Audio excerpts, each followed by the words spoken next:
This conference will now be recorded.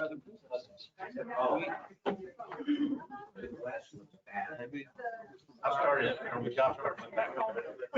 Look at that. I rolled up, are we ready? I'm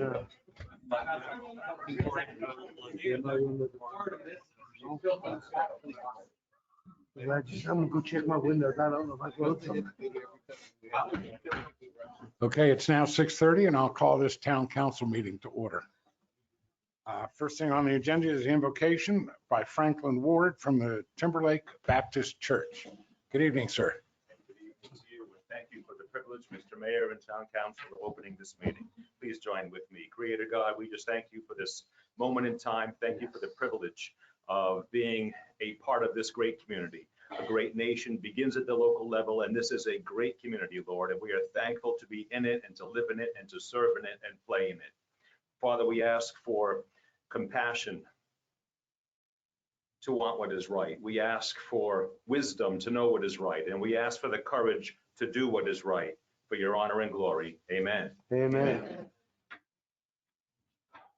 Allegiance to the flag of the United States of America and to the republic for which it stands, one nation, under God, indivisible, with liberty and justice for all.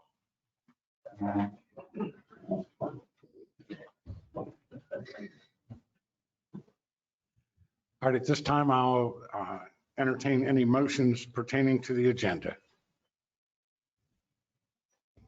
And if there are no motions relating to the agenda, we'll move on to minutes approval. And these are the minutes approval for April 12th regular meeting and an April 12th workshop meeting. Mr. Mayor, I'd like to make a motion to approve the meeting minutes for the regular town council meeting of April 12th and the special workshop of the same date as presented. Second. Okay, is there any discussion before we vote on this? Mr. Stamey, Yes. Holder, Yes. Keating, Yes. Crecklaw, Yes. Kinkin, Yes. Drake, Yes. and myself is yes too. So those have passed. The next thing on the agenda is the public comments, and these are public comments relating to agenda items only. Are there any public comments? All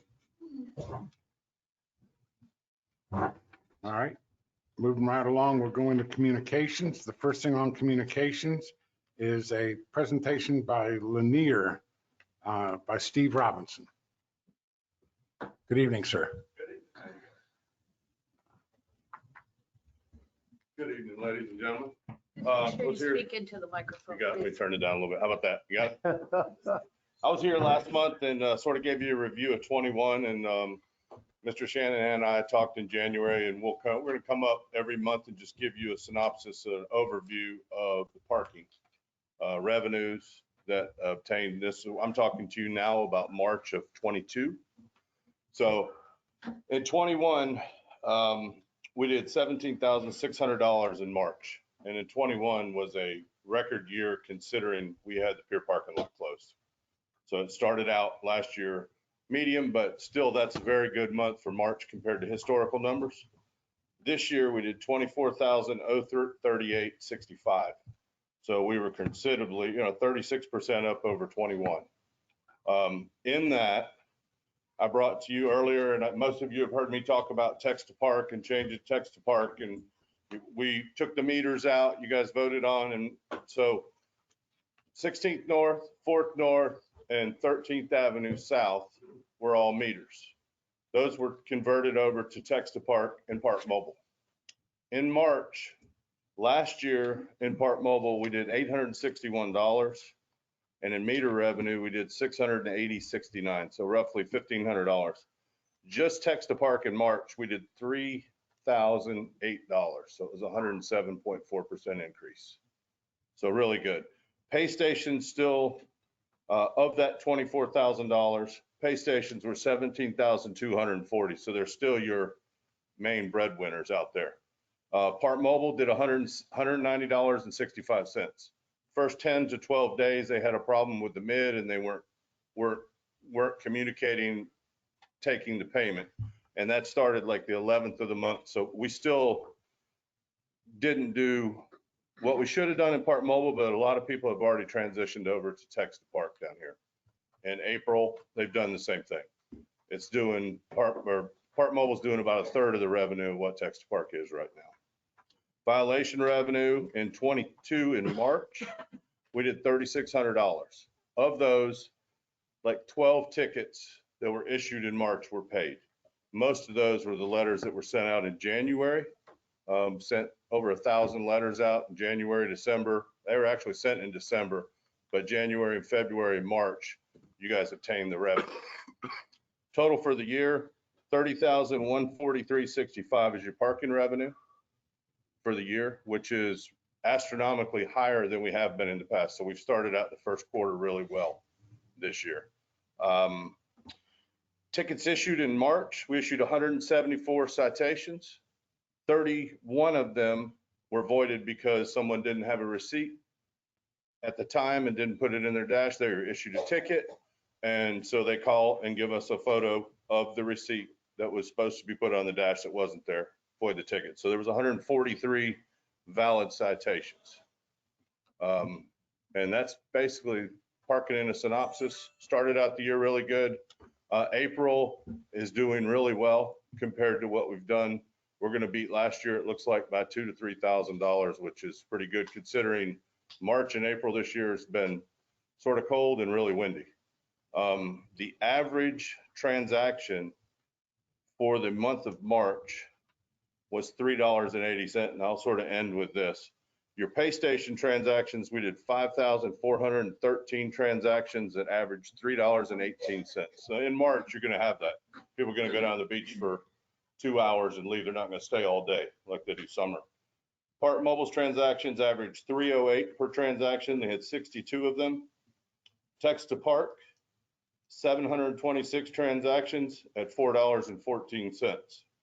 And part of that being higher, if someone signs up on Text to Park, they pay for it, they're at the beach, it's a nice stay, they'll get a text message saying, would you like to extend your parking session?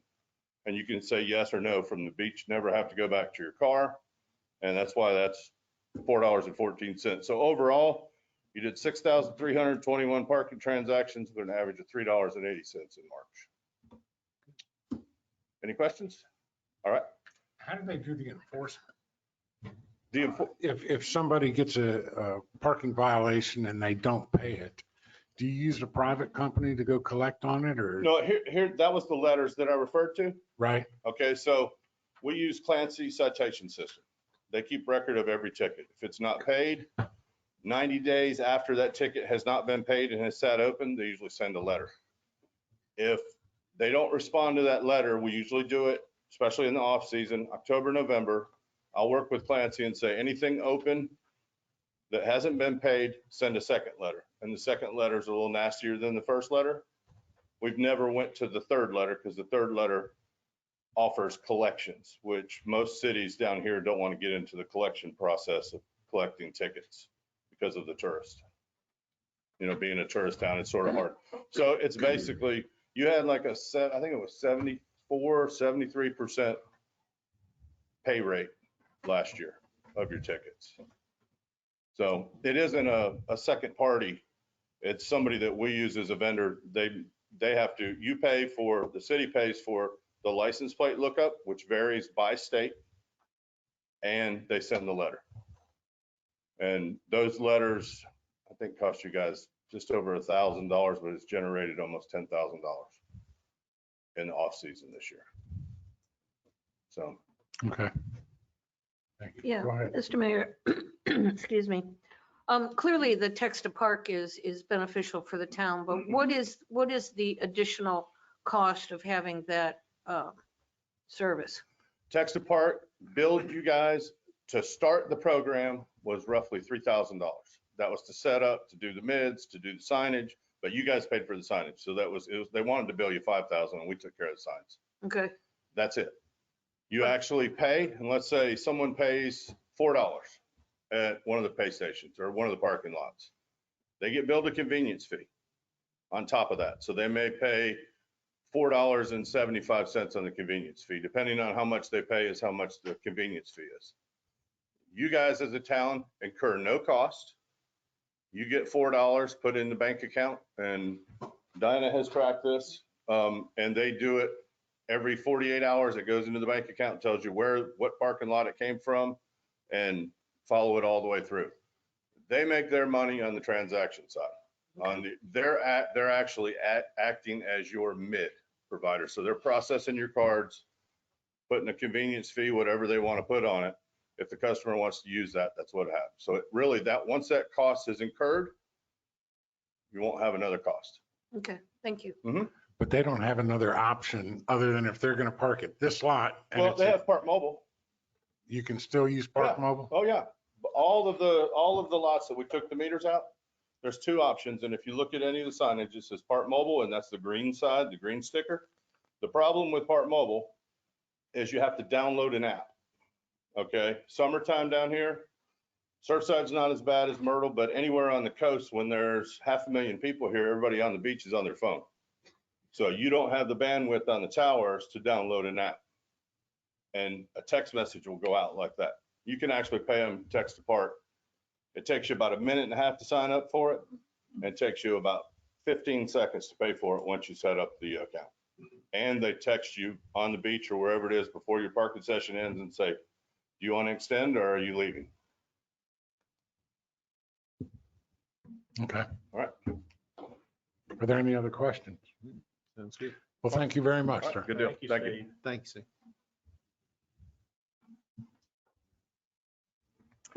Next thing on the agenda is the finance report by Director King. Good evening. Good evening, everyone. Good evening, Mayor, Council, and members of the public. This will be the report for March. I do want to say, when Steve's still here, I love text to park. I love it. It's great. It's the easiest thing, and it's a lot of little work, but it works like a charm, and we don't have to pay the merchant fees, which is the best part. General fund expenditures exceeded revenue by 108,000 year to date. Revenue totals 605 million, while expenditures total 606. So we do have an upside down at the moment. However, revenue from business licenses, franchise fees, and intergovernmental revenue will be collected during the next 3 months. We collect a lot of our revenue in the last 3 months of the year. We expect the final result will be positive, maybe not a lot positive, but or flat. There are 50 new business license accounts opened in March, 6 new businesses, 9 new rentals, 18 new contractors, and 17 out-of-town businesses. The 17 out-of-town businesses were due to the markets. Special revenue funds, accommodations, hospitality, and local aid tax. Accommodations fund revenues totaled 604 year to date, 593 from the state, with the next payment for the next quarter due in April. Hospitality collections totaled 751,000 year to date from our local collection and 937 from Horry County. Local aid tax totaled 167,000 from our local and 172 from Horry County. Capital Projects Fund has the road paving project started in March and should be finished very soon. We expect that CTC will reimburse a portion of our cost. And as I sent you an email on Monday, I plan on moving the American Rescue money into this fund, if it's okay with you. It will keep that money that has to be segregated, doesn't have to be segregated, but you have to report to the government on how you spend it. So you will always know, because it will not be mixed in with the general fund. And I just think that would be a better idea for how we go forward, if you don't have a problem with it. So we'll have to maybe do a budget amendment, or possibly we don't have to. We've only spent the $20,000 for, not $20,000, $920,000 for the pay bonus that we gave everybody. Stormwater utility fund, Dogwood Squash is now complete. Town expended $410,000 on this project.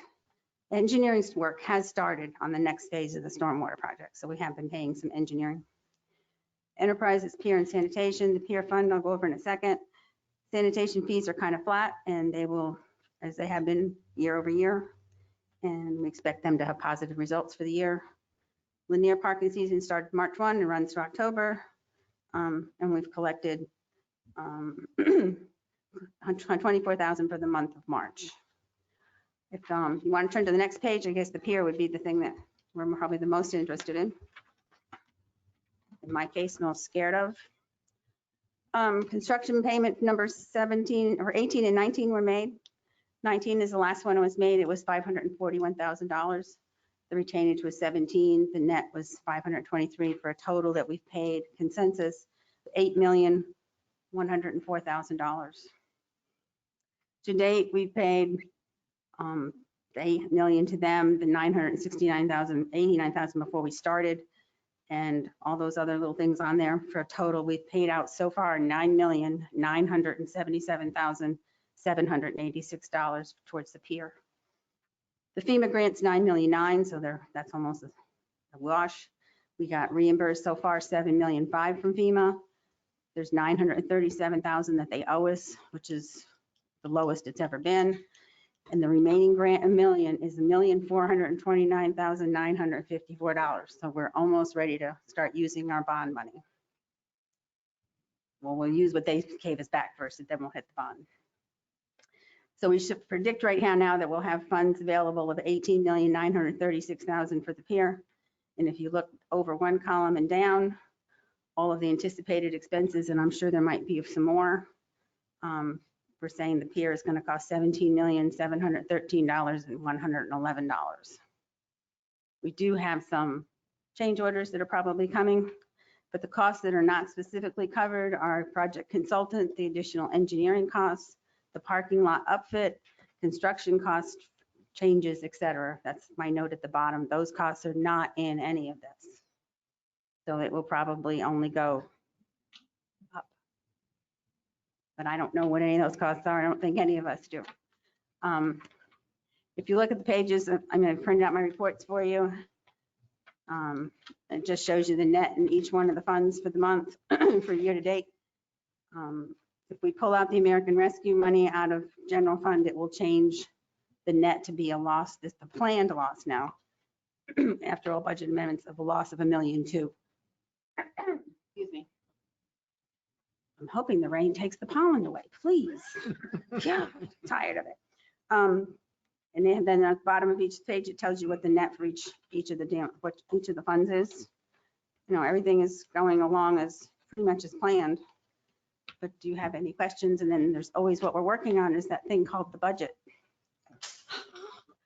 If any of you have any questions, you feel free to call me or come see me, or we can see if we can come up with a better idea or a different thing. We had a staff meeting yesterday, Mr. Shanahan and the directors, and we have all come up with some things that we present that we should cut, which I will send out and let you know that that's what we're thinking. And then everything's open for discussion with all of you in any way you want to go. Okay. Any questions? Any questions? Thank you, Diane. Okay, no problem. Thank you very much. Thank you.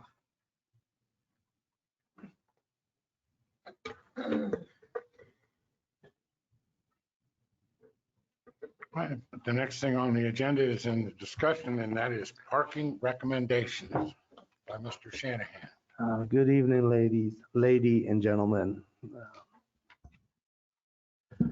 Basically, what we did is we brought together our fire, police, public works, zoning, and our administration, and we went through each of these recommendations. And we actually went out to the site of the recommendation, we measured things, and we looked at things. And so there was quite a bit of work put into this. So what I was going to do is read the recommendation by the parking committee and then just go over what we came up with. Number one, First Avenue South golf cart parking. Their proposal was to make parking spaces diagonal that would increase the amount by approximately 10 spaces and allow motorcycles in that area and use turn to pay to park at that location. And so basically what we did is we measured that area. And if you're doing parallel parking, you have almost 180 feet of overall on the grassy area. So with that parallel parking, you can put in 14 to 15 carts. If you have angle parking, this has to stop at the intersection, Surfside Drive, and that's approximately 80 feet available. And again, that gives you about 15 spots. Going through it and seeing the reduced walking space and stuff, we didn't see any real clear benefits or increases. In fact, in reference to safety, we thought the angle parking might reduce safety. So our recommendation is to allow the golf carts to continue to parallel park. The second one was Seaside Drive North. The proposal was to make the west side of Seaside Drive between the pier and 3rd Avenue North and the southeast corner of 3rd Avenue North and Seaside Drive a pay-to-park area. We thought it was very feasible, except that we would not use the southeast corner of Seaside and 3rd Avenue North. A couple of reasons. Number one, the Grand Palms Resort buses pick up and drop off at this space, sometimes 2 at a time. And in addition, we don't know what the owner who owns that is going to do with that lot. If they decide to build a house, that could cause some issues. So our recommendation would be to allow parking on the west side of Seaside Drive between 3rd Avenue North and 3rd Avenue North and the pier. We would also have the homeowners remove their signs, because they have signs that are saying that you'll be towed and it's illegal to park there, and those are just not legal signs. So we'd have to have them removed, and then we put up parking signs. Number 3 was pay to park beach access. The proposal was make all beach accesses pay to park.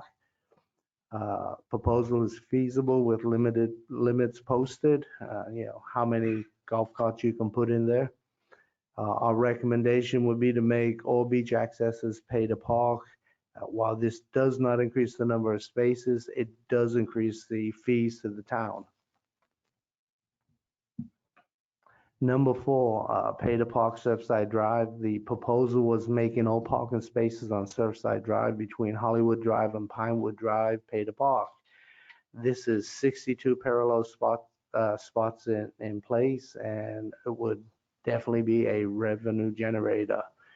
We have recommendation. Staff has no problem with doing this, as while it does not increase the number of spaces, it would increase fees to the town for 62 parking spots. Number 5, Yopon Lot, the golf cart area proposal. Make the golf cart parking slots diagonal and move the concrete parking blocks to the edge of the pavers, and allow parallel parking on the south side of the lot. Also allow motorcycles to be used in these spots. Staff measured the distance between the golf carts. If the concrete parking blocks were moved to the edge of the pavers and the parking slots were made diagonal, this would leave approximately a 4-foot aisle for backing and travel.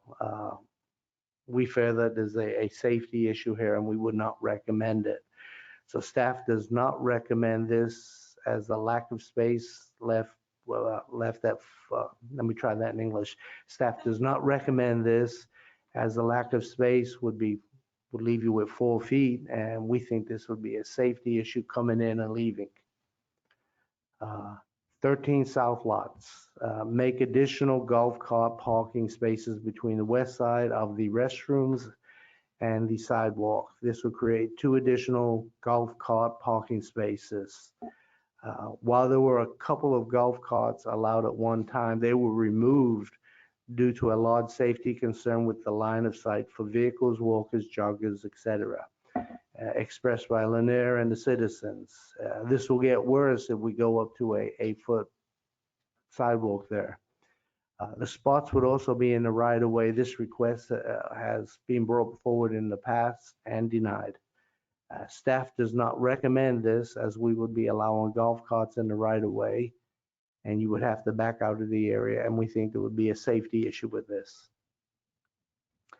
Martin Field. Place signage stating parking for ball field only around the perimeter of the field. Move the no parking sign on the southeast corner of Dogwood Drive and 6th Avenue South approximately 100 feet. We have absolutely no issues with the signage proposed. While this does not increase parking, staff recommends placing signs to make this happen. Number 8, Fifth Avenue South Lot, restripe golf cart parking spaces to increase parking for golf carts by at least 2 more spaces. Place signage at those spaces that clearly state where the golf cart parking is. And we do have 2 areas there that will turn 2 golf cart spaces to 3 golf cart spaces. So this can be done. We recommend turning the 2 golf cart spots into 3. Surfside Business District. Placement of signage directing people to public parking in the business district and the gravel parking adjacent to the fire station. Additional signage is no issues. The gravel lot development was engineered in 2016, so we've got all that information. Was actually voted down. Staff recommends placing public parking signs to direct visitors to those parking areas and take a look at the parking lot by the fire station in about a year and see if we need to relook at paving it there, because we don't know what it'll do. So we'd rather wait a year before we decided on that. And the final one was Safety Zone E District. Reduce speed limit from 25 mile an hour to 10 mile an hour from 50 yards north of Surfside Drive to 50 yards south of First Avenue South. Place stop signs on Ocean Boulevard at the intersection of First Avenue South and Ocean Boulevard in both directions to further make drivers aware of the safety zone. Place pavement markings in this area to delineate the pedestrian safety zone and place additional signage stating yield to pedestrians. Additional yield to pedestrian signs have already been installed in the last 2 months. We also have added a new crosswalk and a sidewalk covering each intersection possible in the R3, C3, and C4.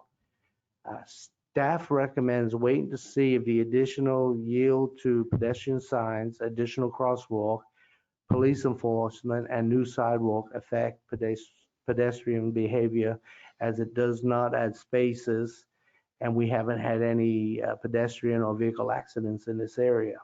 If at the end of the year we do not see an increase in the safety, we would recommend bringing in an engineer to come up with a plan to do it better.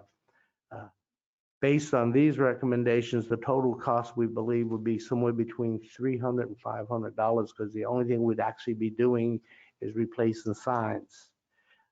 We spoke with Lanier and we found out that they have two alternatives that to help us to look after or monitor these areas. The first one would be 4 hours a day, 7 a.m. to 11 a.m., 7 days a week, and this would cost the town $18,000 a year.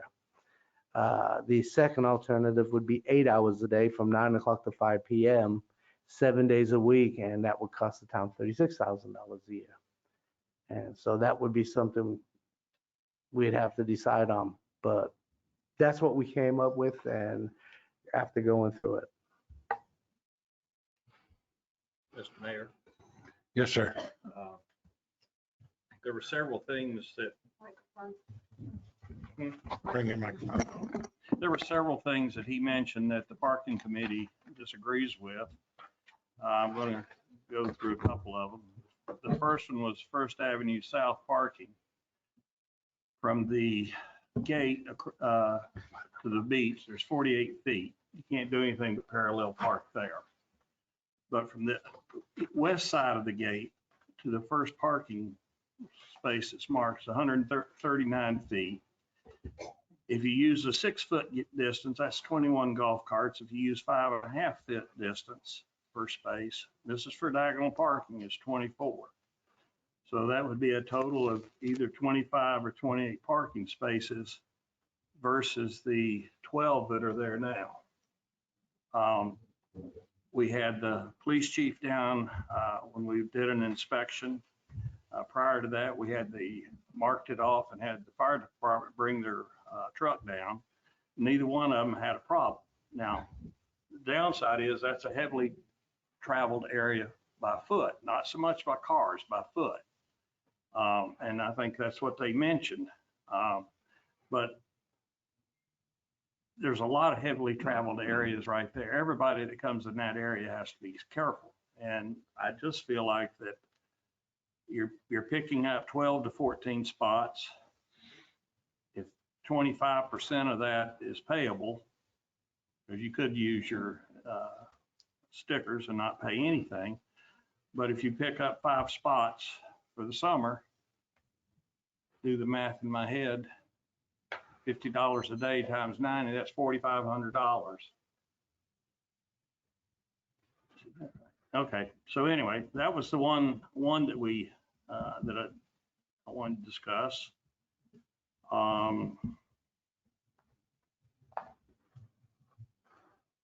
The golf cart area on Yopon is currently 17 feet 7 inches in width, and that's from the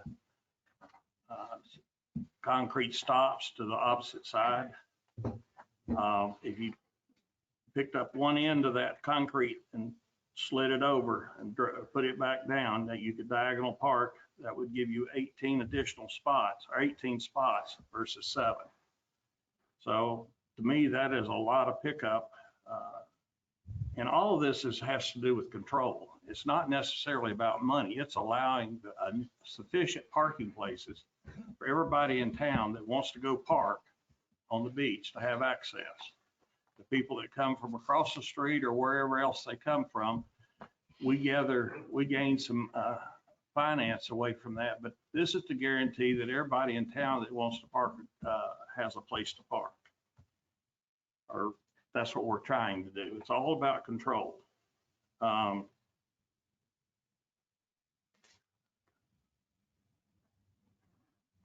That was, I mean, we felt pretty strong about the safety part, but that's not really parking. That is a safety issue, and I'll leave it up to the safety people that deal with that. The other one was, and it only deals with 13th Avenue South. It only deals with 2 parking spaces. But from the street to the end of the sidewalk, the east side of the sidewalk is 18 feet. There's enough room to put two golf carts between there and the restroom. It can't be a line of sight, because first of all, a golf cart doesn't interfere with the line of sight, and you've got 18 feet after the last golf cart. Now, granted, when you put in an 8-foot sidewalk, whenever that happens, they'll go away. But until then, it's 2 more spots. It's just a matter of whether we do it or not. So I appreciate what Bill has done and presenting it to us. And I'd like to make a motion to proceed as the parking committee has presented. It's in addition over 300 parking spaces.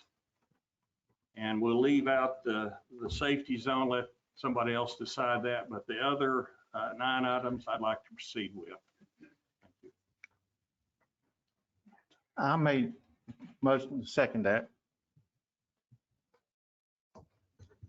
All right, we must start on discussion. Mr. Stanley? Well, I think Bill's right about this. I've been going to some of the parking committee meetings and getting involved in this to look at it, at my perspective, where I'd have a little knowledge on what they were talking about.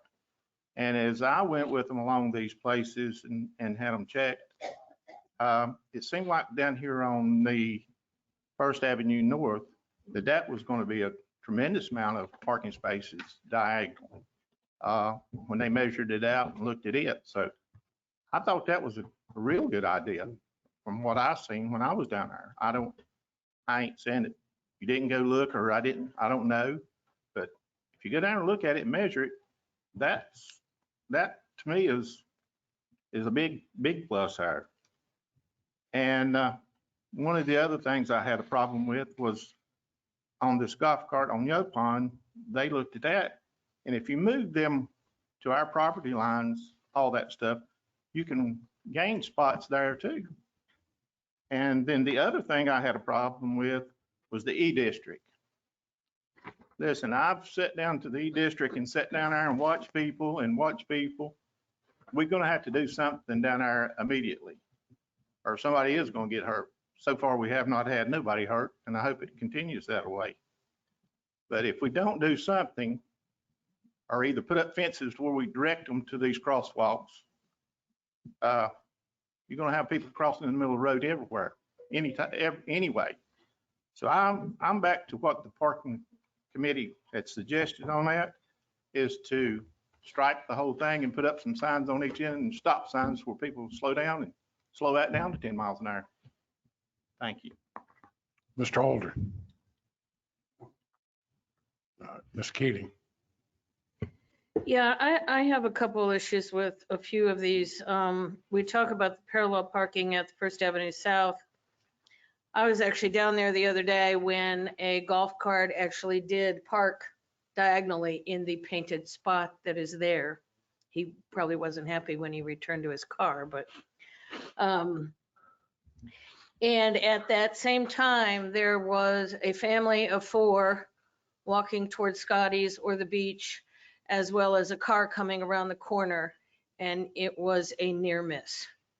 I mean, it just walking out to get around that golf cart was created a very tight path for the vehicle. So I think if you look at the angle parking there, and then you put a 2 or 3 foot pedestrian walkway behind them, which is what everybody's going to do, that does not leave a whole lot of space for vehicles to be maneuvering through there, and certainly not our emergency vehicles. So I have a concern with that. I don't like the idea that we continue to support parking in the right-of-ways. We've got the drama going on with changing our right-of-way ordinance as it is. And, you know, the purpose of right-of-ways is to have clear zones. A block full of parked cars is not a clear zone. So, and that particular grassy area, that right-of-way on Seaside Drive is extremely narrow. And so they're going to be parked right up against the street. You've got 2-way traffic trying to go down that road as it is. So I'm just not in favor of supporting more parking in the right-of-way. As far as the rest of it, I mean, I was very thankful for Lanier and their explanation of the text to park, because the research I had done was that there was a transaction fee per vehicle. And I thought, well, we're adding all of these extra vehicles. What's the additional cost to the town? So, because that could be significant. Of course, on their website, you have to actually buy it before you find out what that fee is. So, but other than that, I also agree that, yeah, we've got some issues in the E district, but again, we've taken some measures to improve safety. We've got some additional police force that is supposed to be assigned to the E district. That's what we bought the low speed vehicle for slow police patrols.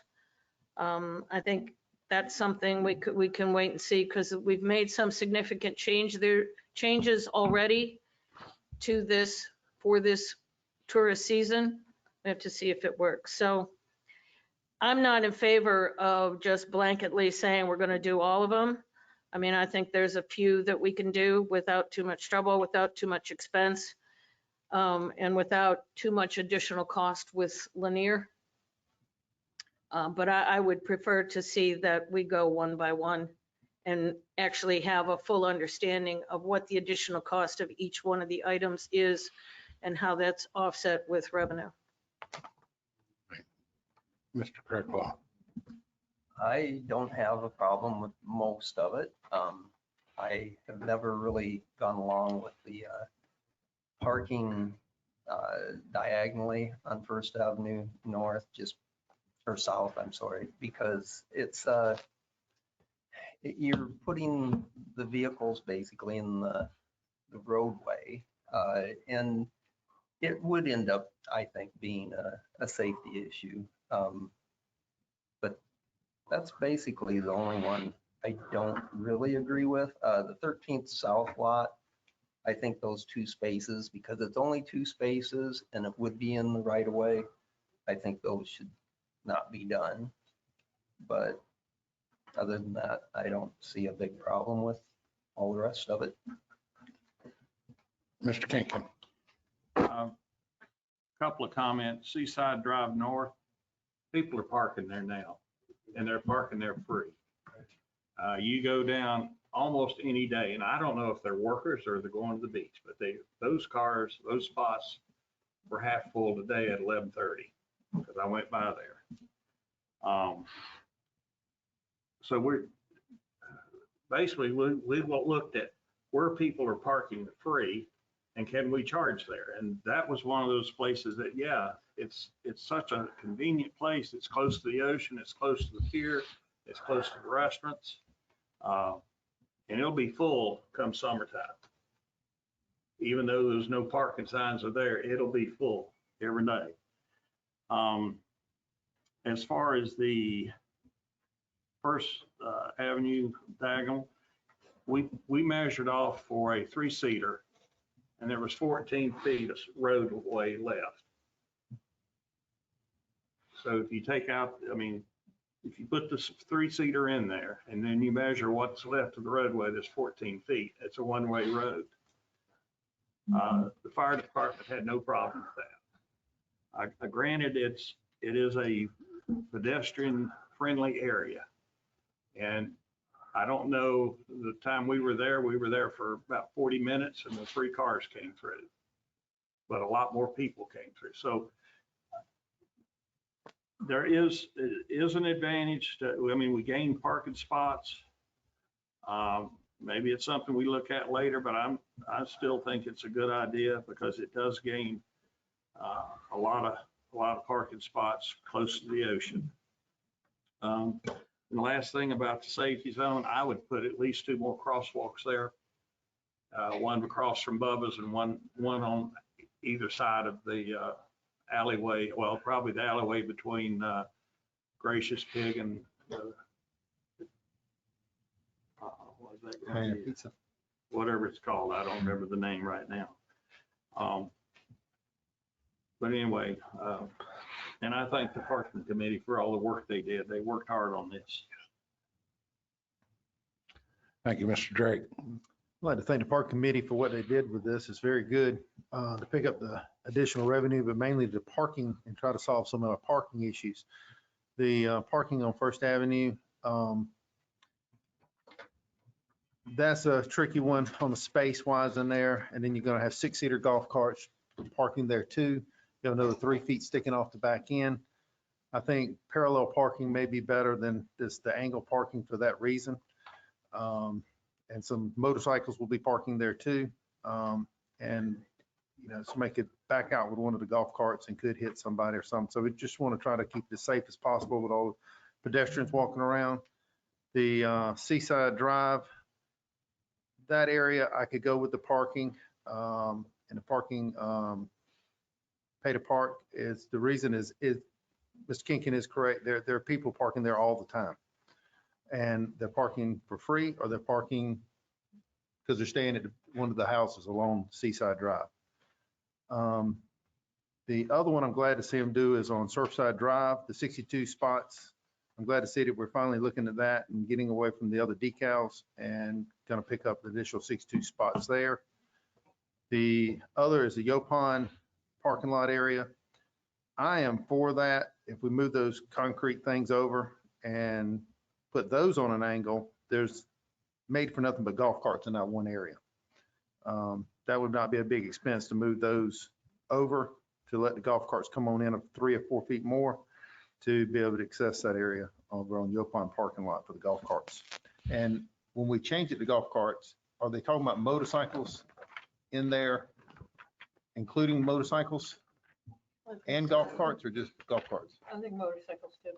Okay, it doesn't specify that in the Yopon area there. I just want to make sure because us saying it and somebody hearing it and then get a ticket because they're parked in a golf cart area. I don't want to see people getting a ticket for something that the motorcycle will take up any more space. So that part would be fine.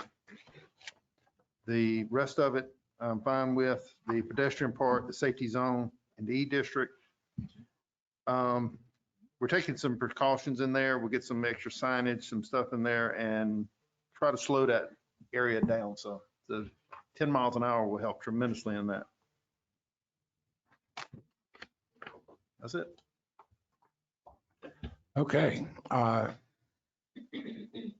My impression on this is, we heard the 9, excuse me, we heard the 9 things that the parking committee asked for us to do. And when we heard about it, we tasked the town administrator to look into each one of those things and to evaluate them. Okay. The town administrator called everybody together, which was the fire chief, the police chief, the director of planning, and also the public works. And they were going to have a meeting on it. And as they were going to have the meeting on it, Mr. Shanahan asked me if I wanted to sit in on the meeting. He showed up at my office, was not planned. Yeah, I didn't ask to be in the meeting. He asked me and I was there, and it was opportunistic, and I sat in on the meeting. But, you know, it was great to see all of the directors and all of our town employees discussing all this. Okay. And giving their opinion, and they had done a little bit of homework. We talked about 10 different things, and of the 10 different things, they came up and 7 of them are okay. One of them is a weight, which is the one on the, you know, the E-district speed limit. And then the other 2, the 13th lot on the 2 spaces and the Yopon golf cart, those are the only 2 that said no. You know, there was some modification on First Street. Instead of doing the diagonal, they said parallel. Everybody wasn't there for the discussion that happened during it, and I wasn't involved in the discussion. I was just there to listen to it. But we also talked about Scotty's Beach Bar, and we talked about the service trucks that have to go in, and the beer trucks and the people that deliver over there, that they, in order to get a big truck like that, they need a clearance to turn around and everything. So, I mean, there was a lot involved in this, in the decision making. Now, you know, and I think that with our directors being involved in this and them agreeing to most of it, I would say we go with the most of it they agree with, and then we work on the other things later to get them done. But, you know, that would give us 7 out of 10 that we get done right now, today. And I mean, some of the things that maybe shouldn't have gotten done, I just don't think it's right to do it without critiquing. So that's where I stand on it. Mr. Mayor, Yes. if we can go back, if we're going to vote on this, instead of an up or down, can we do each one? Well, this is Mr. Kinkin's motion. I have no problem doing that. You need to amend the motion then. All right. I'd like to amend the motion to go through each item and either do it one at a time, vote on each one. I second that. Now, the next question is, before we do the vote on it, is, are we going with, when we look at number 1, and let's say 1 avenue is the 5th Avenue golf cart parking, okay? Are we looking at making a motion to pass what the directors and the town administrator said, or are we looking to pass it as what the parking committee asked for? Well, my original motion was to follow the parking committee. That's what I'm asking Okay. to do. And do I have a second on the amendment? Laverne second. Laverne seconded. Okay. Mr. Mayor, Yes. if we vote it up or if we vote it down, then we're going to come back and make a motion then to go back and do it again based on what the administration and the people decided to do on the other part. Because ultimately, we want to pass all these one way or the other with the recommendation of Mr. Shanahan or the recommendation of the park committee. Okay, well, that would mean, I don't know how to. That's what I'm saying. We start out with the way Kinkin. well, that's, you know, if we go and if we do number 1, Well, okay. excuse me, but why don't we just table this motion that we have, just table this motion, we go through, we make a new motion for each individual item, whichever way, whomever makes the motion, whichever way they prefer to see it, you vote yes, you vote no. Right. It either passes or it doesn't pass. Then if you want to go back and revise or make another motion to change your perspective, then so be it. Okay. But an individual motion for each item will be clearer and easier for Sherry to do meeting minutes on. So do you want to amend your original motion or table your original motion to?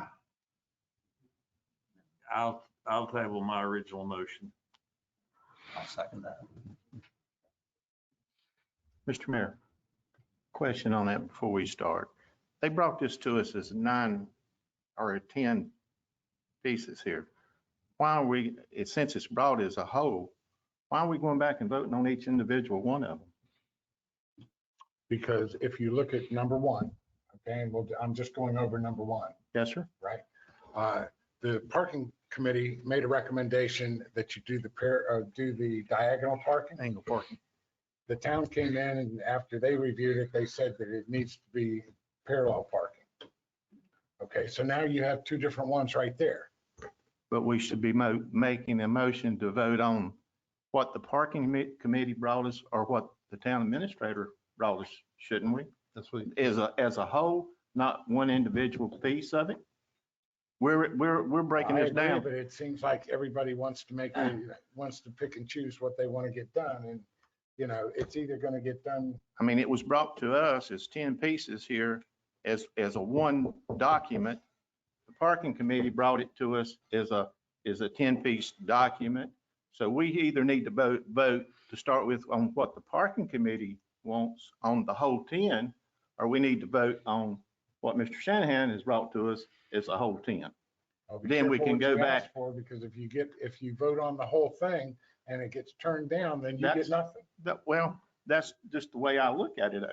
but you got a better chance of, Mr. Mayor, excuse me, you get a better chance of getting more passed by breaking it down. Well, we've already seen that the town has taken the 10 recommendations and has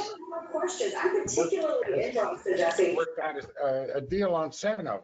So, you have that going for you right now. And if you do it the wrong way, you may not get anything. So. Do we have, Mr. Mayor, do we have the actual forecasted cost? What it's going to cost us in addition to have, the extra parking spaces monitored by Lanier? Is that what the 36 Yes, or ma'am. 42 was Yes, for? ma'am. If you do it half a day, 7 days a week, it was $18,000. And if you do it the whole day, 7 days a week, it would be $36,000. Well, but is that 7 to 5 or 7 to 7? I have to pull my numbers was back 9 to out. 5. I had the numbers and read them. I just. Yeah.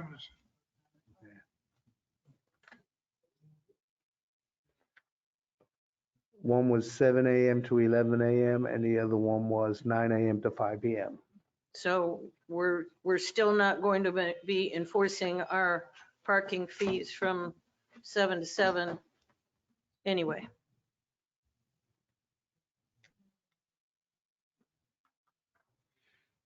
Not based on this. Mr. Mayor? Go ahead and step up. Not based on the numbers. I gave you. So, Right now, we have enforcement officers. We have 2 enforcement officers that work one day. One works 7 to 1, one works 1 to 7. So you have one officer in town all the time. The 4-hour shift, the morning officer would work 7 a.m. to 3:30, and the afternoon officer would work 10:30 to 7. So you're going to have overlap from 10:30 to 3:30 in the prime part of the day. Now, the prime part of this whole program, and the majority of them is, I think, 252 spots are the beach accesses, where they're going to be parking golf carts. One guy's not going to be able to do that in the whole town. But when we have split the town during prime time, you can have 2 guys work, they're going to overlap shifts. There'll be 2 in the field. They're extra 4 hours a day. And it's the same guys.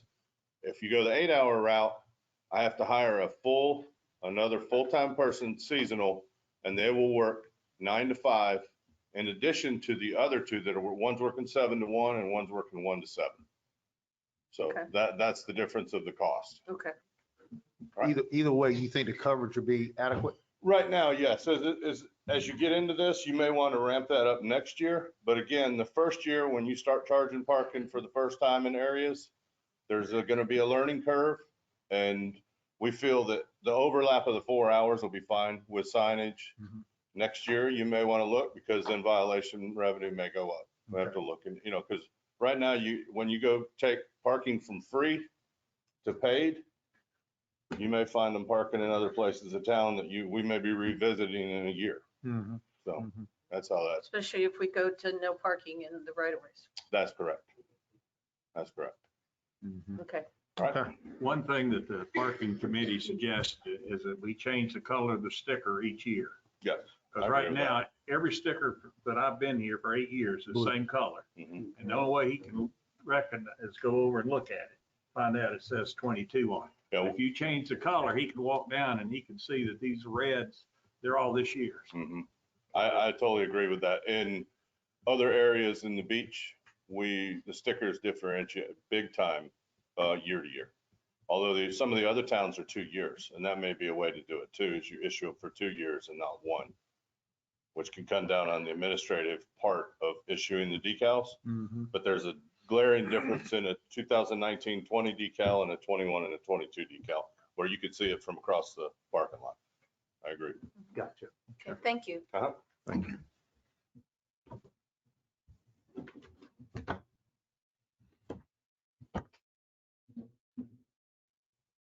Okay. Want any comments from the parking committee at all before you? Beg your pardon? Did you guys want us to? Jenny had one That's, comment. Do you want to hear from the parks? that's not appropriate. Okay. You need another motion?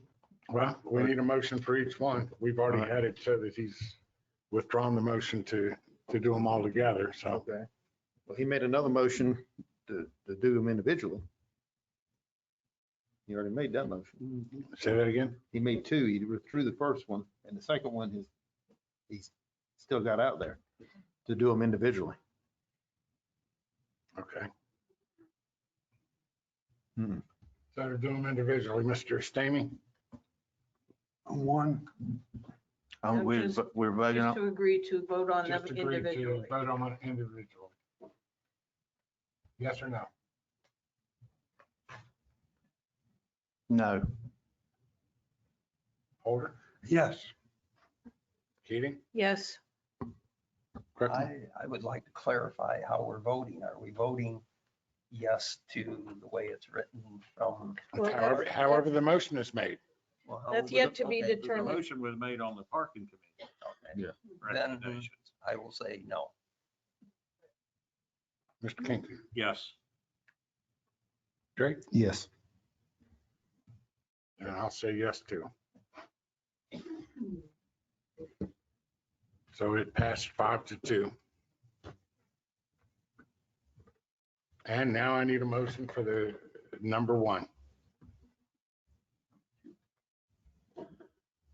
Mr. Mayor, I'll make a Yes. motion for the First Avenue South golf cart parking to be in, the first motion will be the way the administration wants to have it done for the parallel parking to be done in those spots and along the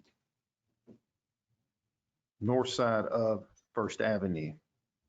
I have a second on that. I'll second. And do we have any discussion before we vote on that I one? thought we just voted on this. Mm-mm. No, We voted it one way, parking committee way. No. And it voted No, in. we voted to address each one individually. Each one individually. Each one individually. And that's what we're doing right now is Okay. took a motion on each one individually. And the motion on the table now is First Avenue. So the As the presented motion on by the the table is to do it the way the Administration. administrator said to do it. That's And what's we on the have a table. second on that. So if there's any discussion on it, let's talk about it before we vote. You're looking at difference between 12 spots and 28 spots. That's the only difference. And a safety issue. Well, you still got the safety issue, even parallel. You still got people walking back and forth in cars. Okay, Mr. Stamey, No. Holder, No. Keating, Yes. Kreckler, Okay, I'm confused. again. Parallel parking. We're Parallel voting parking. no for the recommendation or? Yes. Yeah, the recommendation. For parallel parking. on of what First the Avenue. administration says, which is parallel parking and not diagonal parking. So yes. Kinkin, No, Drake, Yes. and I'm yes. So that passed 4-3. Now I need one on the second recommendation, Seaside Drive. Do I have a motion on that? Mr. Mayor, I move that we approve parking on the west side of Seaside Drive between here and Third Avenue North. Second. Okay, now, is that with the parking committee's recommendation or is that with the It administration? really doesn't change. It don't It's change. both. Doesn't change. I It think doesn't it's pretty change. close to the same. So But- you can do the Administration. administration. Okay, Mr. Mayor, yes.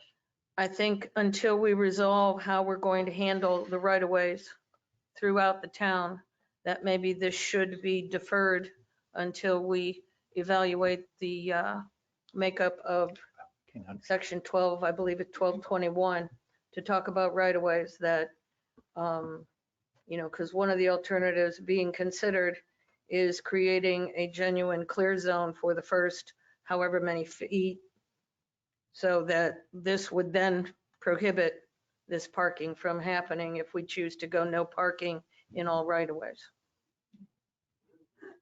Okay, is there any other discussion? Mr. Stamey, I vote yes. Holder, Yes. Keating, No, Kreckler, Yes. Kinkin, Yes. Drake, Yes. and I'm yes also. So number 2, the Seaside Drive has passed. And now I need a motion for number 3, which is the pay to park on all beach accesses. Mr. Mayor, I make a motion that Just- to pay to Mr. Mayor. park beach access proposal is ahead. for that area. wait, Michael. I'm sorry. I hate to jump in, but I just, because I want to make sure we do it right. When you all made the motion, you talked about the Seaside Drive between the Pear and Third Avenue. Mhm. You didn't say anything about southeast corner of Third, so I am assuming that's in there. We said No, I said the motion was on the west side. Didn't say anything about the east side. Yeah. But that was part of the, But- okay. We're agreeing with you that we should not use Oh, that oh. southeast corner. That's Oh, for the okay. buses. Right, right. We're agreeing with what So you we're said. good. the motion said, the We're good. motion said the administration's recommendation. Yeah. Oh, Yeah. okay. Yeah, we're good. All right, just. Okay, now what's on Back the to And now we're A back to motion the beach for- access. Go ahead. pay to the beach access, all beach access is to be paid parking. I'll second that. Okay, any discussion before we vote? Mr. Stamey, yes. Holder, Yes. Keating, Yes, Kreckler, Yes. Kinkin, Yes. Drake, Yes. and I'm yes. That passed unanimously. The next one is the pay to park on Seaside Drive. Do I have a motion for Mr. that? Mayor, I make a motion that we pay to park on Surfside Drive. The 62 spots will be available. Second. Okay. Any discussion? Before we vote, I had the thought that maybe on Tuesdays and Thursdays, we tell a Lanier not to enforce it around the market area. I got all free parking around the market. I mean, there's a lot of spaces there to park. that we don't charge, and I don't know if that would throw it a wrench in it, because we can basically vote to pay to park all the time. And just tell them not to enforce it on Tuesdays and Thursdays. Well, you'll need a Confusing. separate That'd be resolution if you confusing. want to waive All right, well, then, enforcement. never mind. Thanks. Mr. Stamey, Yes. Holder, Yes. Keating, Yes. Craiglaw, Yes. Kinkin, Yes, Drake, Yes. and I'm yes also. The next one is the Yopon Golf Lot Cart. Golf cart lot. You want to do that, Keith? Mr. Mayor, I'll make a motion that we retain the Yopon parking lot golf cart area as is. Okay, do I have a second on Second. that? All right, any discussion? Mr. Stamey, No. Holder, No. Keating, Yes. Craiglaw, Yes. Kinkin, no, Drake, Yes. and I'm yes too. So that passed 4-3. Next one is the 13th Avenue South lots for 2 parking spaces. Excuse me.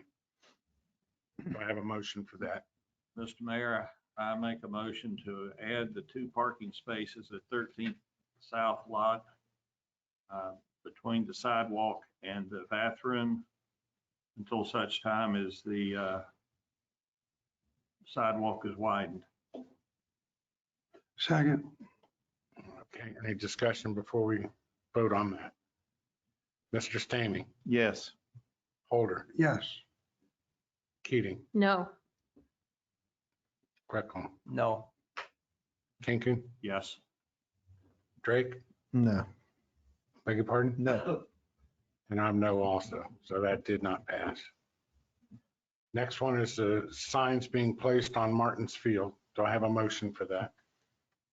Mr. Mayor, I make a motion that we put the signs on Martin Field for the parking and to be just designated for the parking for the baseball field. Second.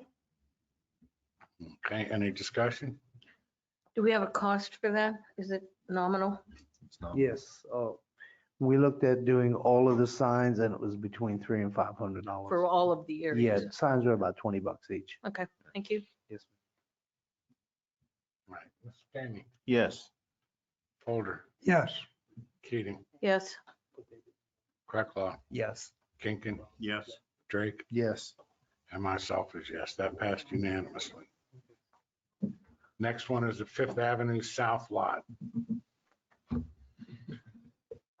Mr. Mayor, I make a motion that we remark the spots for the, I think there's 4 golf carts that can now be made to 6. Second. Is there any discussion before we vote? Mr. Stamey, Yes. Holder, Yes. Keating, Yes. Craiglaw, Yes. Kinkin, Yes, Drake, Yes. and myself is yes. Next one is the Surfside Business District. Mr. Mayor, I make a motion that we add additional signage to the area showing direction to other parking areas. We'll address the gravel lot on a future date. Second. Okay, any discussion? Mr. Stamey, Yes. Holder, Yes. Keating, Yes. Craiglaw, Yes. Kinkin, yes, Drake, Yes. and I'm yes also. That passed unanimously. And the last one is the E-District speed limit. Do I have a motion on that? Mr. Mayor, I make a motion that we, the E-District zoning between the First and the other First Avenue, north and south, lower the speed limit 10 miles an hour in that area with the R3, C3, and 4C. I'll second that. Okay, so we're not using the town recommendation, we're We're cre- using the parking recommendation. No, we're kind of making a Kind of making it in between. composite. In between, We're lowering the speed limit, but not adding crosswalk. crosswalks. No crosswalks? You're gonna have a stop sign at first, south and first, the other end, and then you're gonna turn around and have you're gonna slow it down, and then it'd be 10 miles an hour through that area where everybody's walking and crossing the street so much. You're still saying no crosswalks? Just leave it as bare open road? Are we Well, going to there's add, crosswalks there now. are we going to add any more where they came out, where they come from in between the buildings? Are we going to add an extra crosswalk in the middle of the highway maybe? Would that be suitable The for? town's recommendation was not to not do anything, it's just to wait. Right. So we can either do the wait, or we can do it as the parking committee request. Well, the parking committee, excuse me, Mr. Mayor, the parking committee recommended the striping of the whole highway, if I'm not misunderstanding. That But needs he's to be in the making his- motion, however the motion is made. His motion is on what the administrator made.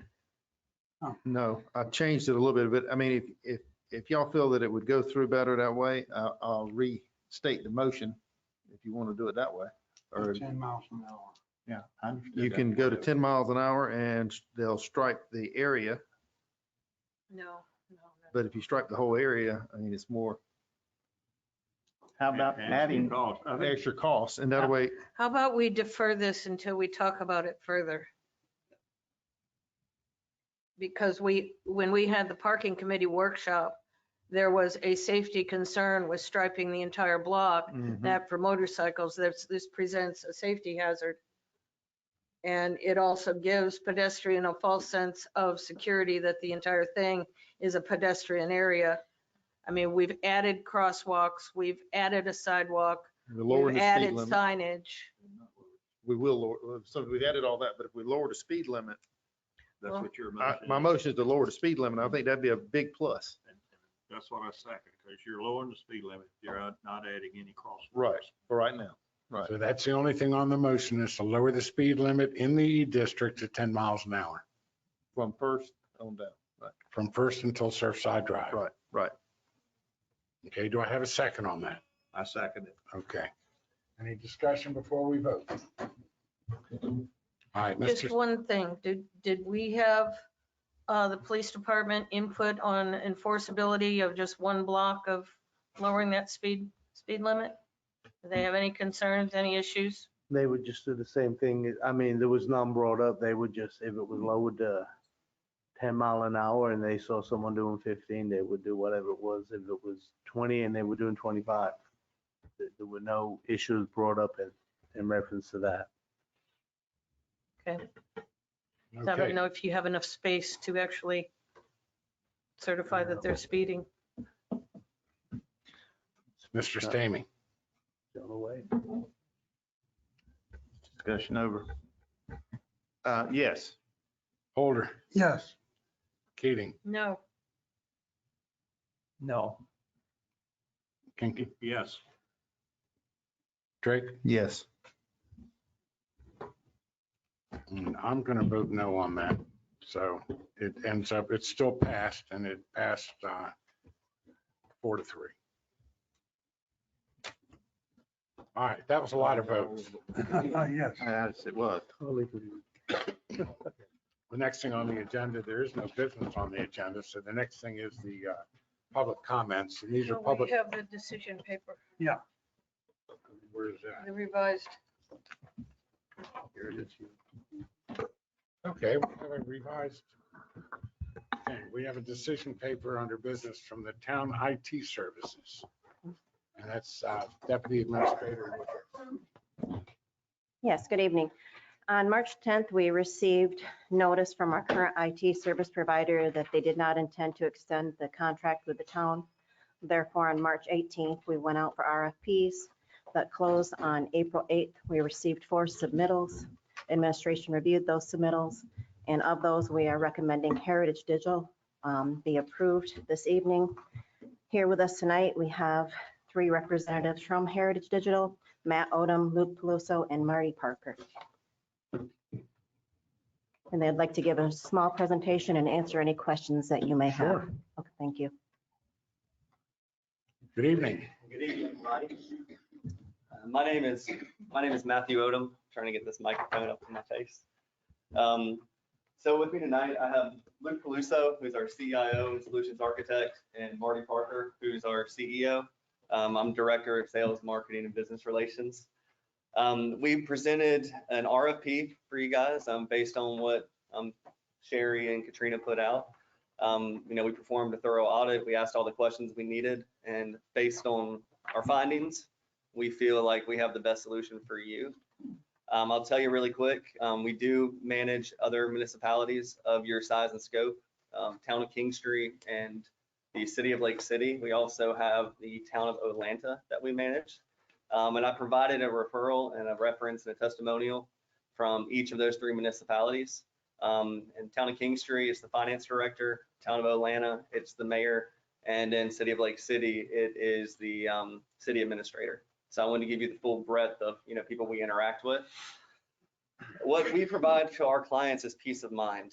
When we come in and manage IT, you're not just getting one person, you're not just getting 2 people, you're getting an entire IT department. One of the key things that's important with our company is every single one of our employees is CJIS certified. So we have permission, we have the ability to work on any police department IT project, any police department IT management, same thing with fire department, municipality, government, the whole 9 yards. And when it comes to that, a lot of companies say, hey, we're 24/7 monitoring. Well, we really are 24/7 monitoring. We have a dedicated 24/7 help desk. We answer the phone within 3 rings. 9 times out of 10, we're calling you about an issue that you're going to foresee that you won't foresee that's actually going to cause you downtime. Everything we do is geared to maximizing the taxpayers' dollars. We want to be good stewards. We understand that you're good stewards of their money, so we want to be a part of that.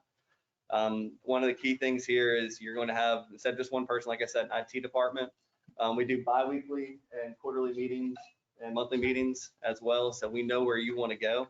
Luke Peluso lives in Myrtle Beach. We have a dedicated person in Myrtle Beach. And that's a little bit overview. If anyone has any questions, that's usually the best way to go from here. But I just wanted to give a brief opening. Mr. Mayor, what are you recommending that we do differently from what we have right now? Upgrades, change in systems, et cetera? So everything that was called out in the RFP, we highlighted. The main thing that we found in this particular municipality, it's no different than other municipality. Times change, technology changes, and IT and technology and security is like an onion. So there are multiple layers of security. A simple antivirus on a computer isn't really, the solution. Just having antivirus and a firewall isn't really the solution. We've actually partnered with a company out of up in Washington, D.C., the Information Beltline, all former NSA folks. So if you were to have a breach at any time, we would know instantaneously. And I'm talking ransomware, I'm talking an email hack, I'm talking a random email login, I'm talking someone accessing your workstations, even if someone's going around hitting flash drives in every single computer. We would lock down that environment immediately, and then we would fix it, put a remedy in place, and then we'd release it so it doesn't infect the entire network. Unfortunately, right now, cybercrime's at an all-time high. Municipalities are being targeted. It's not a matter of if it's going to happen, it's a matter of when. So when you ask the precautionary things that we're putting in place, Ms. Keatling, that's exactly what we're doing. We're multi-layered, and everything is in the RFP. I have it here, but it's pretty dense. So if you have any questions about it, specifically, I'm happy to answer. And if it's over my head and you want the CIO, Luke, he's right there. To give you a brief example of some of the things that we do, the City of Lake City's IT had been just completely disregarded for about 7 years before we came in. So we actually had to invest a lot of time, a lot of hardware, a lot of stuff that had to get improved. So over the first 2 years, the City of Lake City spent a good chunk of change to get everything up to par. But now they feel safe and secure, and we feel safe and secure managing. To give you an example of something we did for the Town of Kingstree that's kind of above and beyond just the daily security, daily IT routine. When they were building their new police department / fire department, this big complex where the fire department, police department would share residence, we were actually in there talking about, okay, where does the IT closet go with the architecture firm, with the engineering firm? Luke is saying how many Ethernet ports need to be in each room, where they need to be, telephone lines. We secure our clients from the ground to the cloud. And what I mean by that is if the city needs security systems, we can do that. The city needs a new voice over IP phone system, we can do that. Any kind of technology that you need, we can do that. One of the largest things that we noticed here was the backup of your servers. So with your servers, and this is the newer technology, so I don't want to throw anybody under the bus. That's not what I'm doing here. You have a large amount of police department body cam data, and that is what you need for if you have to use it, right? So to back that up, we actually back that up hourly. So you're never going to be an instance where, oh my gosh, we just lost 30 days worth of data. You're not relying on somebody else doing the data backup. We do it hourly. And what's actually great about that is at the most, you're going to lose 59 minutes of something not being backed up. But if that server were to crash at any point, we can actually virtually boot that server up and run it for up to 30 days without a server being present. So that's big because, we need to go size out, scope the server, figure out what you need, beam all that data back to the server, get it up in place. So it's one of the things that we value uptime and productivity. If your town staff is not working, they're not doing what's best for the taxpayers' dollars. We understand that. We're all about uptime, no downtime. So we got a lot of things. Okay. So what's your presence going to be? So like I said, Luke will be here. He's in town. We have another IT person that's on our staff that'll be in the Myrtle Beach area a good bit. We actually have plans to potentially move him down here. But 95% of tickets nowadays, with the tools and technology that we're putting in place here, we can fix these things remotely. We don't have to come on site necessarily. But there's no additional fee for us coming on site. There's no additional fee for a call at midnight, the 24/7 help desk. There's nothing additional in this. The price is what the price is. So, but as far as coming on site, we're going to weigh it. And if we can fix it faster without us getting in a car to drive here, just so you know, Luke lives by Market Common, so not very far away. But we're going to try and do everything we can remotely first because that saves you time. Does that answer your question? Okay, thank you. Any other questions? And what's the term of the agreement? The term is a 12-month agreement. So it's just annually, we'll have to renew it annually? Yes, ma'am. Okay. And with that being said, if anything changes, if you grow your staff or you have less staff, all those things will be addressed. You're never going to be surprised about what the next bill will be. And I tell our clients all the time, don't expect a huge increase, even if, you add 55 people. It's going to be, once you get the base security level, that package together, then it's just the additional, okay, what is the one-off cost of a new person, a new workstation, whatever that is. What we do is we pass the cost of the tools that we view every business should have already. So it's kind of a sunk cost. If Microsoft says, hey, it's going to be an additional 50 cents a month for every email. Right. We tell y'all in advance, hey, it's going to be an extra 50 cents. Nothing we can do. If you want to go away from Microsoft, we're open to that. It's whatever you guys want to do. We're going to give you the options. If you hear of something cool in other towns doing, 9 times out of 10, we would have already told you about it if it was a great idea. But if it's the 1 time out of 10 that we hadn't heard of it yet, then we're going to go vet it for you. We're going to make sure it actually really is a good idea. We'll bring you 3 options. And in addition to that, say, here's the cost. We don't care which one you go with. We're going to help you manage it. We're going to do it all for you. So you're strictly a hardware guy, not a software guy. Oh, no, we are everything. Okay. We have a web page that we just contracted with, which is Civics Plus. Are you familiar with them? I do not know Civics Plus, but that doesn't mean someone from my team doesn't. We also use that as a website provider, and we work frequently with them to address, shared needs. I mean, everything that you guys have set up here, we would help you make sure that this stuff's working before your meeting starts. Mr. Mayor? Yes. I have one quick question. Yes, sir. I did a quick math and I want to know if I'm correct. The first year would be around $167,000.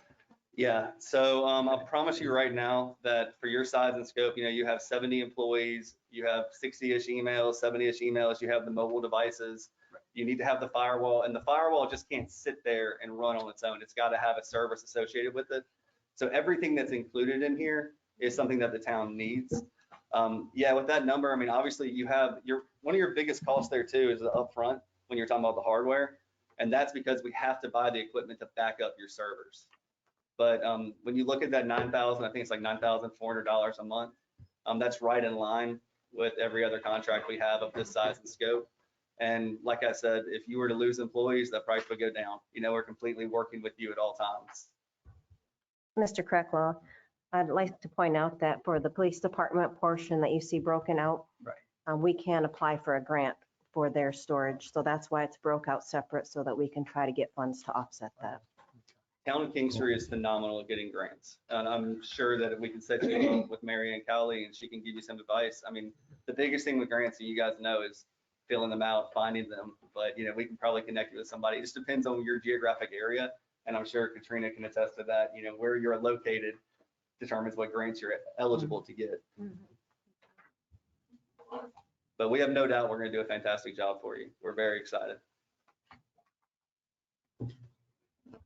Okay, any other questions?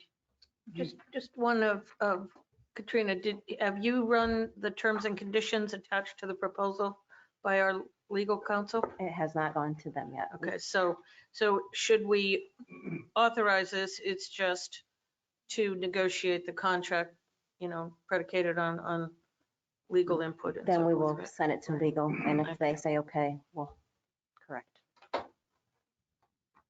Mr. Mayor, Yes. did you determine how much upgrade we have to do to the equipment that we have now? So The that's individual something. stations? That's something that whenever we go into a new environment, and just please understand that we were non-invasive for, you know, everything we could be non-invasive of. We didn't want to interrupt workflow. That's what this guy right here will be working on with you. It's not uncommon to go in and see computers that are not supported anymore. So the most critical need things are the things that be addressed. When we look at project planning, we want you to know your entire IT expenditures for the year so you can plan for it. Everything is with budget and time constraints, everything. So we might say, and I'm using a number here, you don't have 100 workstations, so I'm using 100 workstations, that we say, okay, of this 100, there needs to be 21 addressed immediately. And one of the great things about working with us is we're able to get discounts on the hardware because we have that vendor relationship and we pass on pretty much every discount we can get. So we make a plan and say, hey, you might have 100 workstations and this is the budgeted cost. Do you want to, can we do this monthly, quarterly, and just get them in as we can? A lot of times too, when we have to make those kind of decisions, our vendors will call us and say, you know, we have a liquidate, we're going to liquidate, you know, some inventory, and we get a deal on it. It might be like $600 a workstation, which, you know, sometimes they can be up to 900, 1,000, 1,200. So we have, you know, a great partner like we do with all of our clients. We can say, hey, let's jump on this deal now. And then as long as we have the money budgeted, there's cost savings on y'all's end. But we'll do a thorough analysis. I know you're going to have some workstations. I know that. But included in this, you know, you're going to have some stuff. But Is that in addition to the hardware that's quoted here? yes, ma'am. The only hardware that's quoted on this right now is for the backup Is of the the servers, storage. the Yeah, storage okay. of the servers. But that being said, we're going to try and use everything we have. I mean, everything that you have that can be used, we're going to try and use that. Oh, you're laughing. Do you know something I don't know? No. This is an area that I have absolutely no expertise in, I'll be honest. Well, let me just let you know really quick. Luke's been in this industry for over 20 years. Our owner, Marty Parker, was the chief information officer at Carolinas Hospital in Florence for multiple years. So compliance, he did that before he bought Heritage a number of years ago. But compliance and security and the CJIS stuff that you have here is exactly our bread and butter. It's what we eat, sleep, and breathe. Same thing for compliance and healthcare facilities that we work in and financial institutions we work in. We have to make sure you're in compliance, because if you're not in compliance with CJIS is going to have a problem with you guys. So, and Luke is well versed in CJIS audits. So we're very strong there. Yeah, one last question, again, probably for Katrina or Bill. Do we have any other, I'll call it blanket agreement for lack of a better word, for the actual workstations? You know, Not that Do I'm we have- aware of, no. No. It's been kind of piecemeal over the years. And so that will be one great thing, to have a full inventory of what we have, so we can start, budgeting and get to where we need to be. okay. And- Go ahead. Mr. Mayor, it's more of a question for Katrina. Have we been paying our licensing fees like we should? Or, because we. Yes, we're up to date, and they will take over what we have. But if they can get us a better deal moving forward, they will do that for us. Yeah. They will just manage what we have. They're not forcing anything upon us. You're welcome. All right, Anything thank you else? very much. Well, thank you. I do appreciate it. Thank you. We want to make a motion on that or? Mr. Mayor, I'd like to make a motion to authorize the administrator and deputy administrator to pursue negotiation of the contract terms with Heritage Digital for support of our computer system management services. Second. Any discussion before we vote? What have we been doing? We I had mean, a, this is a lot of money. Yeah. We had to be doing something before this. So, We had a previous vendor that has been with the town for, I believe, 20 years.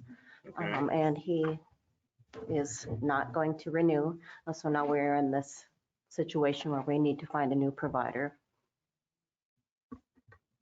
Mr. Mayor, Yes. do we have money and budgeted out for a plan this large? Do we have, or are we going to have to hunt money to pay them? It is, we have budgeted. We only increased 16,000 more for fiscal year 22, 23. The current vendor, you've been very fortunate. He hasn't charged for much of his time. So you've been very, very fortunate over the years. If you look, when you get your reports, you'll see that the IT budget is one that's under repeatedly. Any other comments?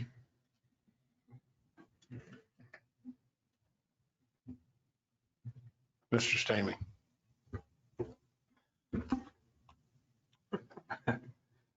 I vote yes.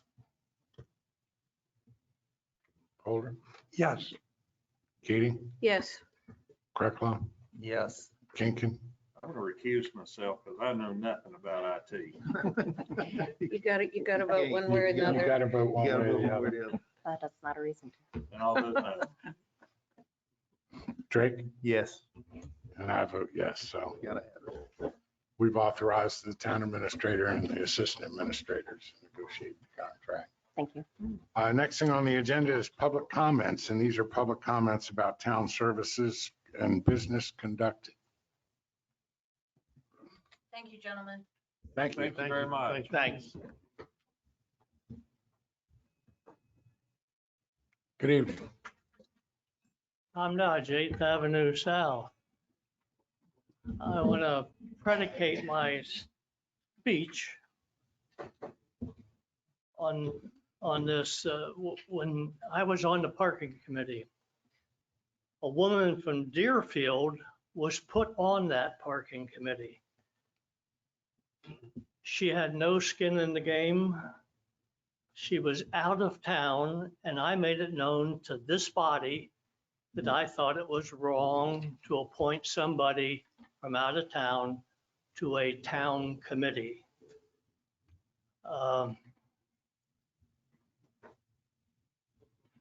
I've lived in Surfside Beach for over 30 years. I paid Surfside Beach taxes for over 30 years. I was one of the founders of the Surfside Beach Crime Watch. I have served on the Surfside Beach Planning and Zoning Committee for more than 8 years. I have served on the Surfside Beach Regional Parking Committee. I have served on the present Parking Committee. I am very involved in town Surfside Beach activities. Yesterday, Mr. Kinkin fired me. They can't use. Yeah, you can- point of order. You Can't call you out can't address any individuals. individuals or. by Yesterday, a name. town council person at work fired me from the Surfside Beach Parking Committee. Was this a council decision? Does he have the authority to fire a committee member? I have never had a confrontation with this woman or any committee member ever. I have heard from several Surfside Beach town residents that I resigned from the parking committee. That is an absolute lie. Mr. Kinkin, a councilman fired me. Thank you.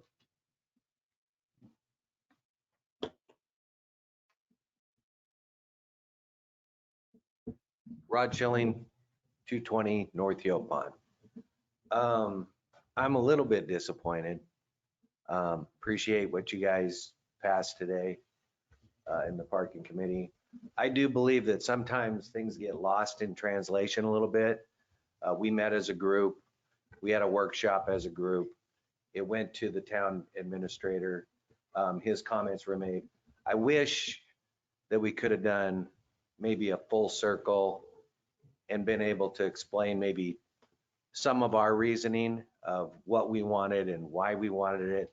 And if there were safety concerns, maybe that be brought up, why we think that there were reasons that maybe that shouldn't have been thought of in that direct manner or whatever.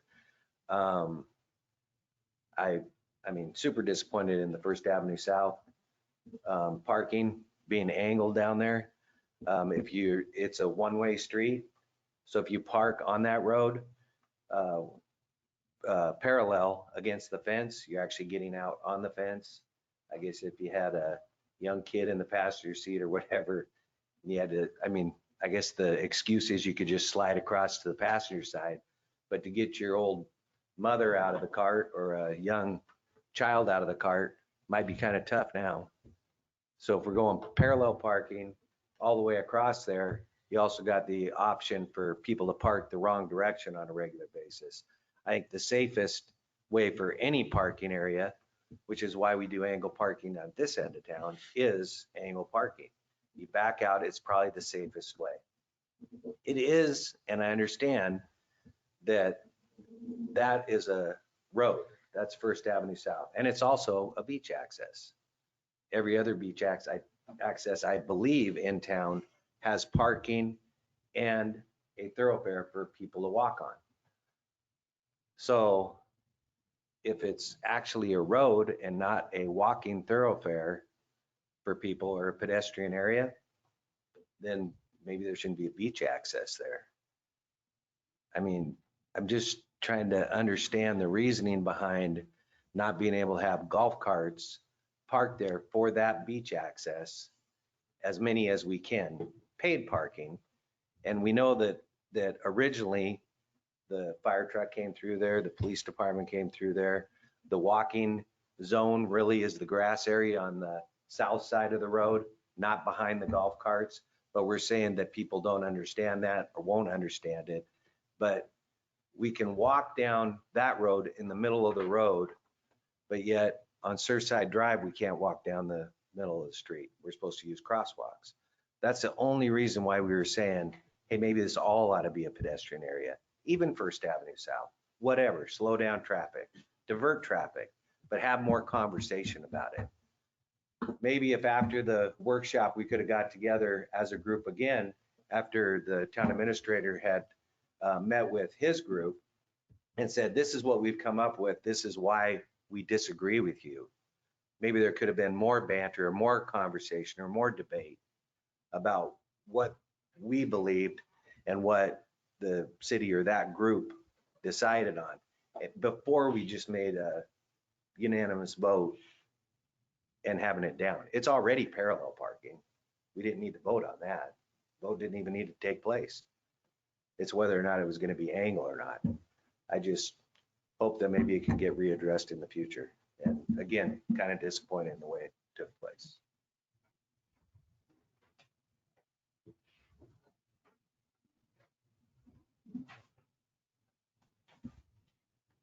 Harry Coleman, 10th Avenue North. I also thank you for approving most of the things that the parking committee has done. But you talk about safety in one instance and then totally disregard it in others. Safety on First Avenue South is a big thing. But on Ocean Boulevard, if you all ever went down there and saw what is going on, they placed signs, staff placed signs, white letters on a red background, telling people to go walk to Surfside Drive and cross at the crosswalk there. Nobody, but nobody listens to that. Everyone crosses in the middle of the block. Nobody crosses at the crosswalk. Now, if you didn't want to put a bunch of striping in, at least you could have put a stop sign in at First Avenue South to get the cars to stop and realize, hey, there's something here. I gotta look. You didn't do that. First Avenue South, I didn't speak to the fire chief personally, but I was told that he said it was fine. I spoke to the police chief on the scene. No problem, he said. There's no problem. So who had a problem? Two public safety professionals say, there's no problem. Who said no problem? Who said it's a problem? I don't get it. The public works director said it? I don't know. I just don't get it. And we go down to 13th Avenue South. I don't know if some of you have been there because some of you actually stated it's in the right of way, those two parking spots. It's not in the right of way. Those two spots would have been in the parking lot, the existing parking lot. I'm not talking about parking a truck there. I'm talking about parking a golf cart. I think the supports for the roof are approximately an inch, inch and a half. Where is the obstruction? Again, the police chief was there with us, showed him what was going on. No problem. No safety concerns, whatever. So who was the new guy in the mix? The public works director? And he overrules the police chief on safety? Now, the prior council, against all our advice, decided to eliminate 60 some odd spots in the E district. And we fought them, and guess what happened? We got fired. The whole committee got fired. And now we don't have any parking down there. And we turn around and we're giving you spots and you're telling us, no, we don't need these spots. But I do thank you for actually voting for most of our recommendations. But don't let staff influence you so much, because staff didn't have an idea to do anything in the last 4 or 5 years. They put up a stop sign. That's it. Thank you.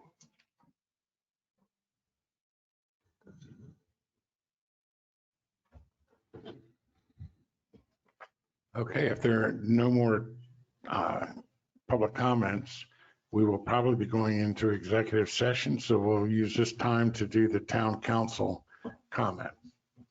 Mr. Stanley. I'd like to thank everybody for coming out. I'd like to thank the parking committee for what they did do. I'm sorry that some people seen difference than what I seen, but I'm just one vote up here on this staff, and I apologize to you. I do know that we need parking spots.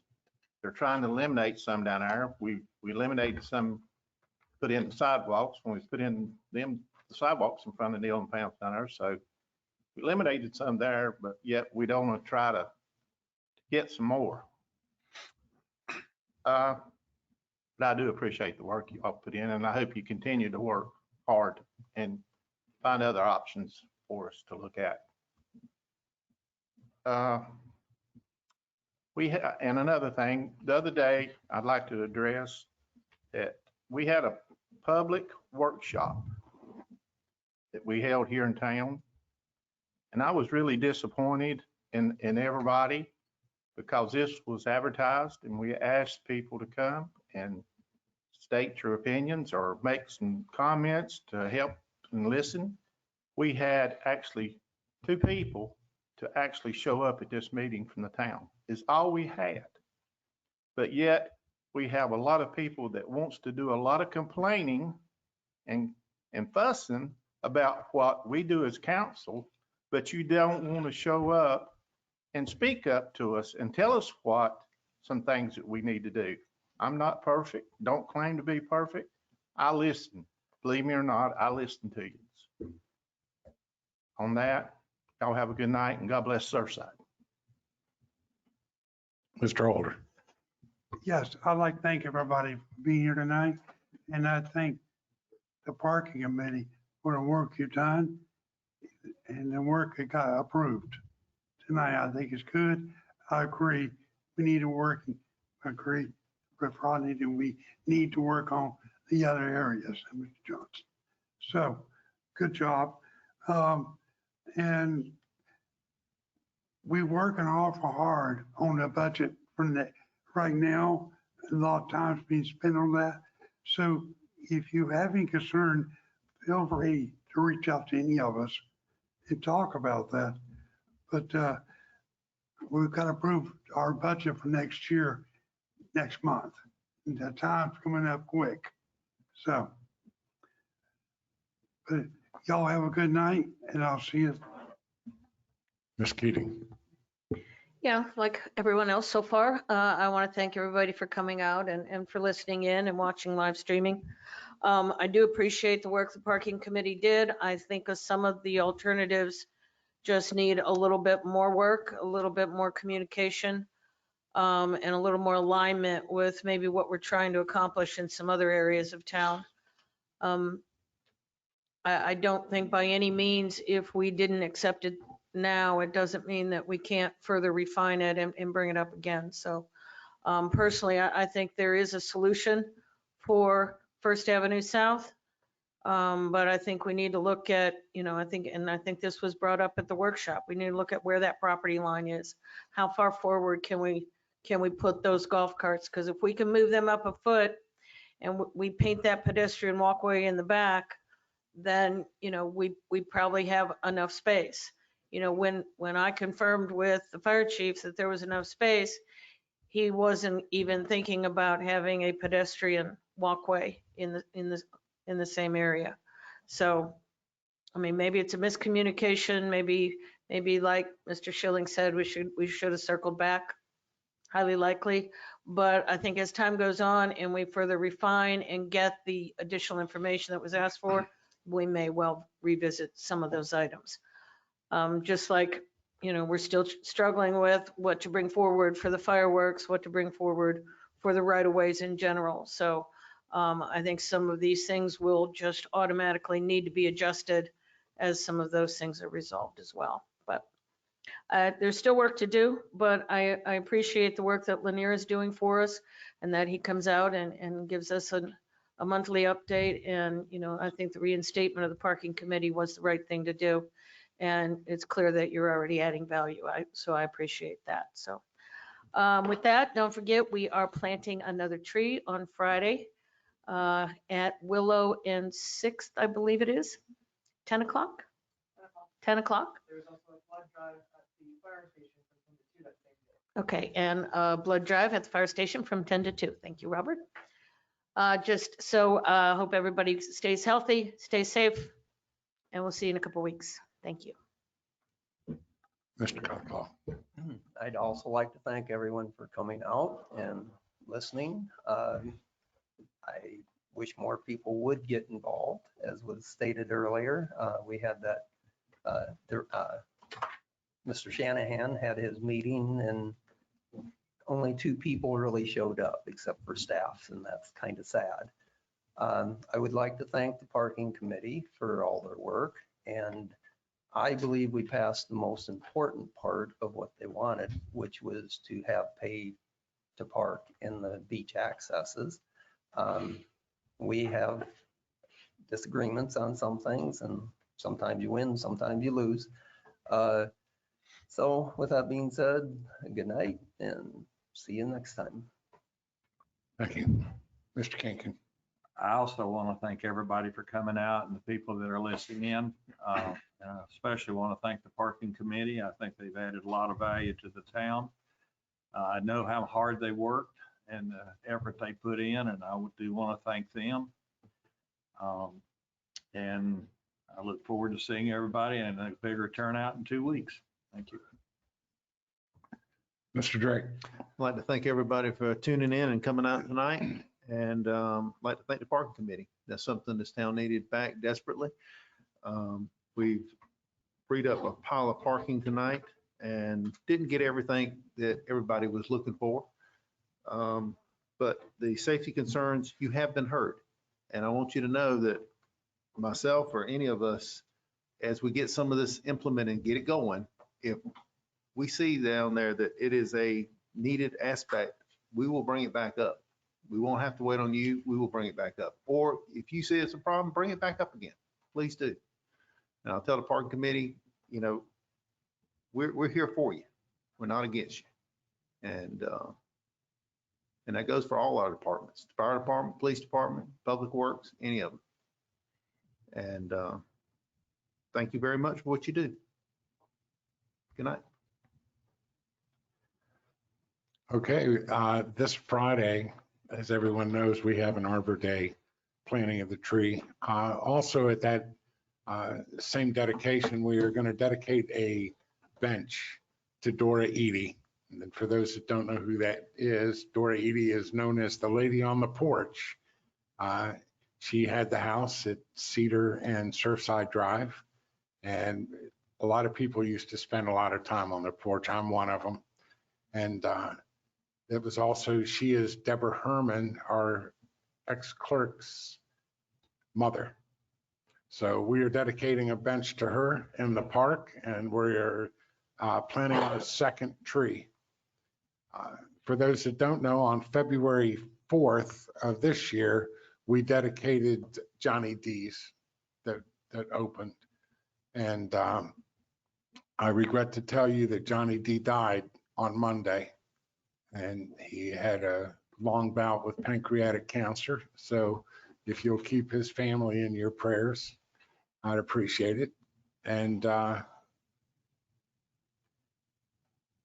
lot of stuff going on. Our budget's going on. Diana's doing a good job of keeping us informed on what's taking place. Our peers moving right along. And I just ask you guys to bear with us, and good things are coming. So thank you very much. And with that, I need a motion to go into executive session.